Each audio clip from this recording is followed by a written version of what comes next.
இந்த ஆளுநர் வெளிநடப்பு செஞ்சதுல ஒரு நல்லது நடந்திருக்கு அப்படின்னு. என்ன அப்படின்னா, பொதுவாக அந்த மாதிரியான சட்டமன்ற கூட்டத்தொடர் நடக்கும்போது அந்த ஆண்டுக்கான முதல் சட்டமன்ற கூட்டத்தொடர் நடக்கும்போது ஆளுநர் வந்து பேசுறதுங்கிறது மரபு.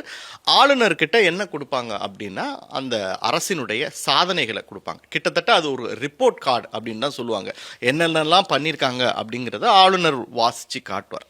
ஆனால் இந்த தடவை என்ன ஆளுநர் பண்ணியிருக்காரு அப்படின்னா, இது போன தடவை அதை வெளிச்சம் போட்டு காட்டினாரு. அந்த ரிப்போர்ட் கார்டு ஒரு பொய்யான ரிப்போர்ட் கார்டு அப்படிங்கிறத மக்களுக்கு வெளிச்சம் போட்டு காட்டி அதை எல்லாத்தையும் விளக்கமாக சொல்லிட்டார். ஒவ்வொரு விஷயமா அவர் சொல்கிறார். என்ன அப்படின்னா, ஒன்று, தமிழ்நாட்டில் பெண்கள் உரிமை, குறிப்பாக தலித் பெண்கள் உரிமை மறுக்கப்படுகிறது, பெரிய அளவில் இருக்குது. ஆனால் அதை பற்றி எதுவுமே அரசனுடைய அந்த இதில் வந்து உரையில் வந்து இல்லை, இடம்பெறவே இல்லை. போதை புழக்கத்தால் ஒட்டுமொத்த தமிழ்நாட்டில் இருக்கக்கூடிய எல்லா மாணவர்களும் பாதிக்கப்படுறாங்க. ஆனால் அதை பற்றி அதில் பேசவே இல்லை. இதையெல்லாம் தாண்டி கல்வியில் நாங்கள் சிறந்த மாநிலம் அப்படின்னு சொல்லிக்கிட்டு இருக்க தமிழ்நாட்டில் தொடர்ச்சியாக கல்வியினுடைய வளர்ச்சி சரிஞ்சுக்கிட்டே வருது.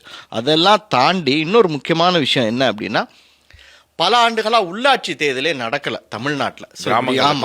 ஆமாம், இது எல்லாமே இப்போ அதிகாரிகள் கையில் தான் இருக்குது. இந்த உள்ளாட்சி தேர்தல் நடக்காதனால தமிழ்நாட்டில் இருக்கக்கூடிய பல கிராமங்களுக்கு எந்த விதமான நலத்திட்டங்களுமே போய் சேர மாட்டேங்குது அப்படிங்கிறது.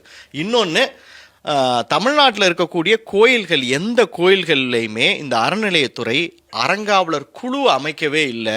அதனால அங்கே இருக்கக்கூடிய அந்த வருமானம் அப்படிங்கிறது என்ன ஆகுது அப்படிங்கிறது தெரிய மாட்டேங்குது. பெரும்பாலான வருமானத்தை அரசாங்கம் எடுத்துக்கிட்டு கோயில்களுக்கு ஒரு சின்ன ஒரு தொகை தான், சிறு தொகை தான் போகுது. ஆனால் ஒவ்வொரு கோவில்லையும் பல லட்சம் ரூபாய் வருமானம் வருது.